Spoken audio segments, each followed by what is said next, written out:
All right, here we go. Second Saturday night primetime game on ABC. They tried to hype it up as a rivalry, but anybody who pays close enough attention realizes this isn't much of a rivalry. Golden State has won 7 of the last meetings. Chris Paul out with the broken thumb.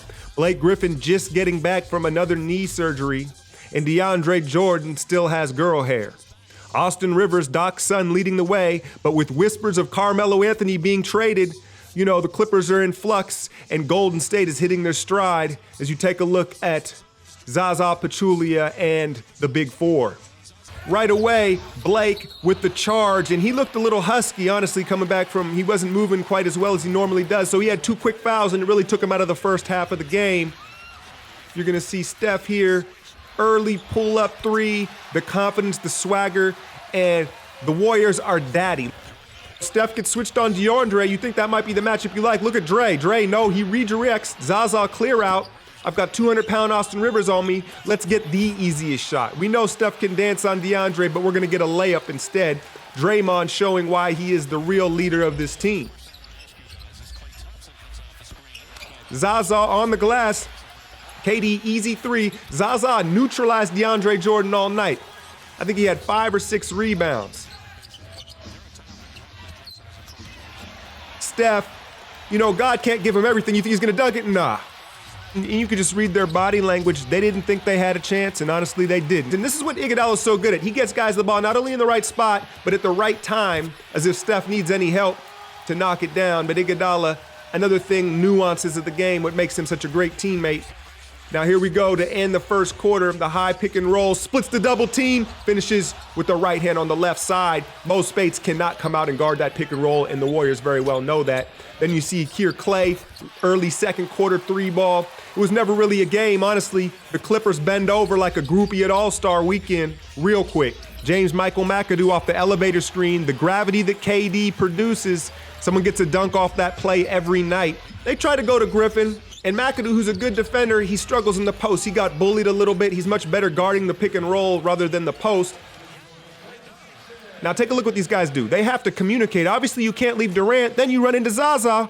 Oh yeah, by the way, Steph has the quickest release in NBA history. So it's quite an uphill battle trying to guard this man. Now Blake, again, a little out of sorts, a little out of shape.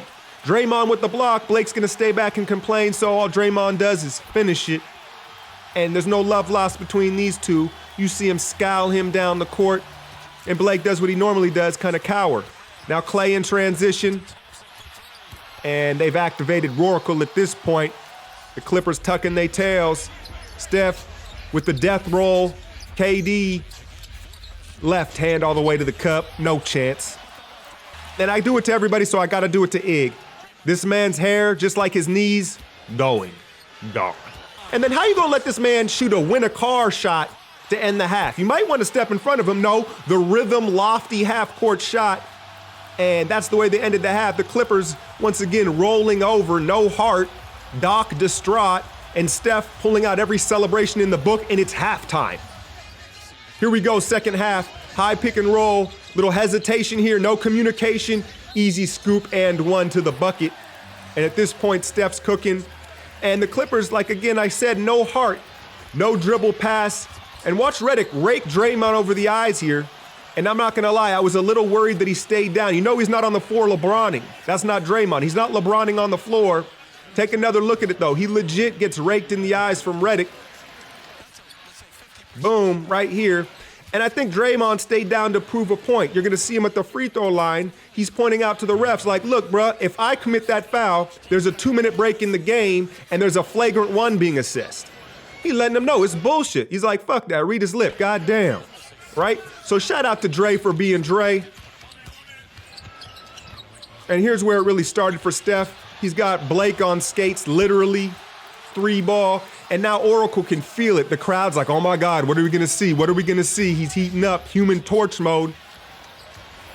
He's like, I'll just pull it from like 35. Raymond Felton, fat nigga, get off the court.